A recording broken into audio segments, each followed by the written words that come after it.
Are there any questions, comments? Dan, there was one in chat. How do you personally find out about professional development events in Second Life? I find out from Chris. Chris normally sends out an email on Shambles with that, but also the National Society for Technology, that one that someone wrote, the IST group. There's also another group called Jocadia, which I will put into the chat box. Jocadia is another island, and they have a wiki and a website, which I will have a look. And any other questions there? Any discussion? Is anyone else? Yeah, can I add something? There's another tool I use for finding out events, but I seem to have this continual existence in Second Life where I always find out about events about an hour after they've happened. One thing is what we've just done today is just before this started, just to send a message around through all the groups that I'm a member of anyway. And I suspect, did some of you come here just now because you saw an IM from one of the groups?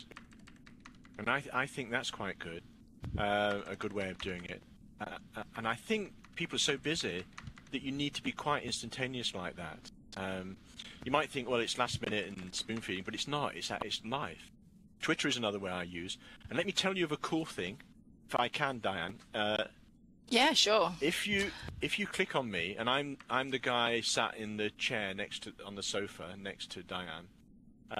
If you look in my profile and you look inside my web pics, you'll see that you can actually see the SLED calendar in there. So you can actually see the events, or some of the education events. SLED is Second Life Education, and you can see some of the events actually in my pics there, but the web address is there, so you could actually send that. You could go to that in a web browser, but there's nothing to stop you if you've got nothing in your web pics in your own profile. There's nothing to stop you now just copying that URL from the web pics in my profile. Just copy and paste, and then drop it into your web pics, and choose that one. Okay. What I like about it is that I've got a friend in Singapore, in Bangkok, in Vietnam, and in China, and we are working at coming together in Second Life once a week to just talk about professional matters that deal with us, and just talking in a small group, and maybe we will get bigger as it goes on. I found it really difficult to get people to come into Second Life who don't know anything about it, and it's been a real experience for me in that people really need to get over a really big hump to get in here. Actually, we do have a lot going on in IM, which is good. See, Tay has just said, I've mostly played here, but would like to do more. I've been here about nearly 2 years now, and I still feel like that sometimes. I'd like to do more, and it's a matter of finding out what do other people do to try and find out what's going on. Well, that's right. Jude O'Connell's blog, Hey Jude Online, she's another good example of someone who's taken Second Life to another level. She actually has classes, high school classes coming in and working in Jocadia. So that's fairly exciting. That's using students and getting them used to this Second Life and the opportunities that they have to work together and just to meet other people from across the world. Let me find Hey Jude, her blog. And I think something else that is good about Second Life is it tends to be a little more informal.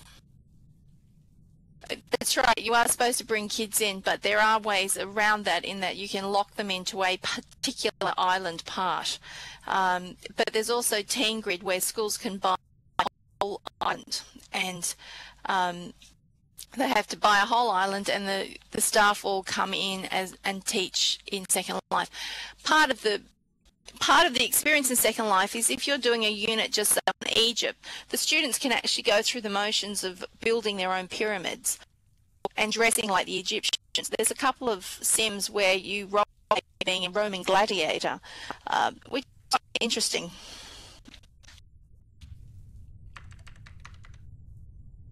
Yeah, well, schools can buy islands in Teen Second Life or rent space. And Liz, well, welcome to life, and thank you for joining just for this. Oh, Shalom, well done. Who else was? I should have asked that. Who is first? Whose first time is it today? Have you come? That's amazing. Yeah. So, did you hear about it through your school library conference? So, I see what you mean about the silence. I was saying to DMAC, I was saying to Diane earlier that I've done a fair number of presentations in Second Life, and I think I'm becoming more comfortable because people are often communicating by chat or by even private chat, of course, or private voice, because you could obviously, I'm sure a lot of you here know, you can talk to the person next to you privately with voice or with chat. And so sometimes, it goes very silent when you're working with a group of people, when actually they're really still on task. But I find that really unnerving. I'm sure it'll get better, I hope. And I think a lot of people don't, having a back chat in chat over the top of voice, it's quite powerful. You can have, it's good. Much better than real life in many respects, because in real life, when you go to a meeting, what happens? Oh, you sit there and you may not get to talk. And the people who, the boss or the vocal ones get to talk, a bit like me now. And but this way, not only are the talkers talking, but you can have a very valuable, maybe even more valuable debate and discussion going on in local chat. Which actually is happening here. I should shut up. Oh, I've clicked on the slide machine, and this is an old slide coming up. I thought it was Chris sitting in the middle of it, but who can recognize these people in this picture as it reses? I have no idea, but I'm testing out talking and it's working. Well done. Thanks. Is that Liz? Is that Liz? Yes, it's Liz. And the quality is really good. But one of those guys on the screen is one of the richest men in the world. That gives you a clue. Well done, Tuxedo. I can give you a cup of tea.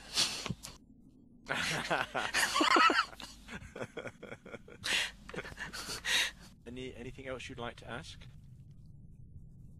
Can I just say thank you for the opportunity to use Second Life for the first time? I've really enjoyed this. Oh, good. Well, I'm glad it was a positive experience. So many people have negative experiences. So if you'd like to friend me, I'm happy to be people's friend, especially Liz, who's first time, and any other first timers. It's click on me, right click on me, and you'll get a pie chart, and it'll be invite as a friend. So you can do that. So you can try that second. Okay. And I'm just amazed that you're so new and that you're here. I think there's 3 people here now that are very new. While you're here, maybe if I can just do a small advert and say that, especially if you are a newbie, but any educator or librarian, whatever you're doing, if it's to do with education, then on International Schools Island here, one thing that is being done is indexing Second Life for educators inside Second Life. And behind you in the distance is actually several towers. And let me let you know. If I just put that into chat, you can see there are lots of free tools. The presenter that DMAC has used just now is a freebie. You can just go and get that from that location I've just given you. And just to tell you about the indexing. Well, ladies and gentlemen, round of applause for Diane, for DMAC. Could we do that? Nothing technical about this. You switch my microphone on and I actually clap for in real life. Well, thank you. And, I think... yes. I was just going to say, I think that Second Life has lots of opportunities, and I hope that for some of you who come in for the first day, I think it's a great thing that you've done that.